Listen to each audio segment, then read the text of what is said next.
of the ship. So when Peter and his team returned for the Hobbit, they seized the opportunity to partner up and rebuild the set permanently. And it's been growing ever since.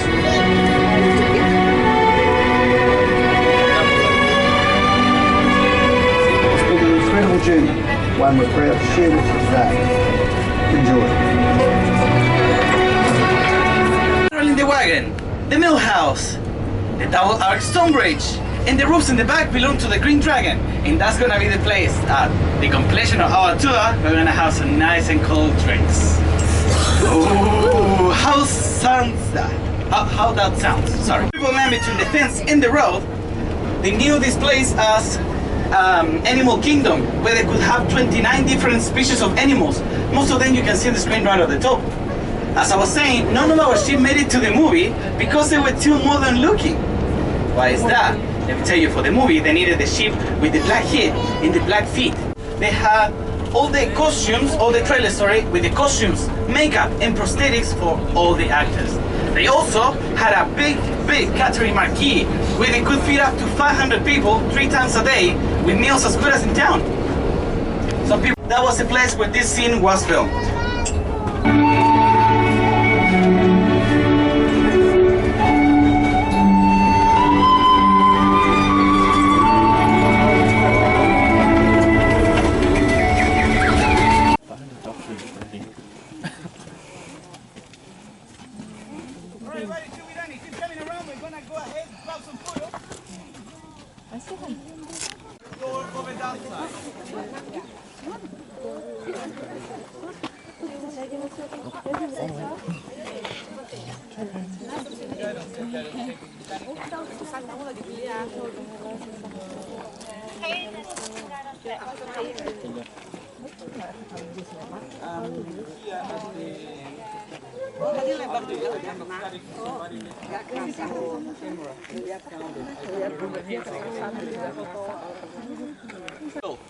You will be able to see a Hobbit hole with a big green door. That's Baggins, the house of Bilbo and Frodo Baggins. So come a little bit closer, because we're gonna get all together around here. Are you also bringing your own hobbits? There you go, welcome. Come a little bit closer around. Where are you coming from? Philadelphia. Philadelphia, welcome. 12 acres worth of this movie set. The whole farm, I said on the bus, it is 250 acres. In this place it's only 12, around like a 1%. Originally the set was built in 1999, but when they built it just out of temporary and line materials. To over this side, we actually went through the fisherman's house. Did you notice that? We went through fisherman's, we went to the woodcutters, we went to the beekeepers. Every hobbit hole has something that's gonna tell you what that hobbit used to do. Yep, there's gonna be, pay attention to the lot of details. There is a lot of them. So let me tell you, I talk about the fruit trees over that side in the little pond. Fruit trees, they are there. Let me tell you, in the book The Hobbit, Tolkien says that Hobbit kids like to play around, like to gather around the plum trees. But Danny, those are not plum trees. When they wanted to take this as a reference to put in the movie, they realized that New Zealand plum trees are way too tall compared to Hobbit size. So they came around, they planted apples, quince and pear trees all over the Shire, because if you look at them, they are shorter, right?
bad.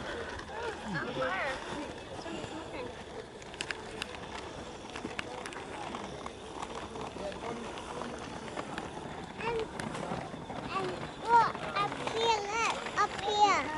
Look, that's a house.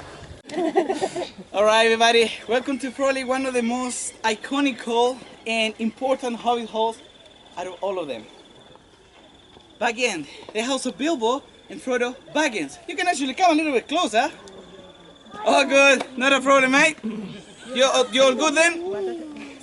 So, remember when I said that this is just an external movie set? It's because it is. So all the inside of the Hobbit halls was filmed in a studio in Wellington, especially the inside of this one, because they made two different sets for the inside of Bag End. They made one with a big scale, on a bigger scale, so it made the hobbits look smaller. Sorry, but then they made one on a smaller scale, and that one was to make Gandalf look taller. You will remember that scene of the Fellowship of the Ring, when Gandalf comes into Bag End, an 11th birthday. As I was saying just before, 11th. I think is that they had all the, like a real party here, and they throw a real party. The actors were actually having real beer. With the only difference that this beer was only 1%. I have somebody from Belgium. I have two from Belgium. Where are you? Where are you? They looked at me and said, "Excuse me, but that is not real beer." Just like that. So probably you guys were thinking the same. So yeah. Don't worry, it's no New Year's, it's duck shooting season. So yeah, that's probably what you can hear also.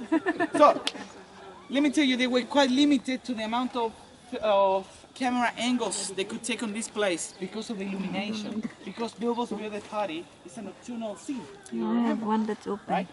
So everything when you see here, But it will never run out of person coming out. You can't really see because now the sun's fully out.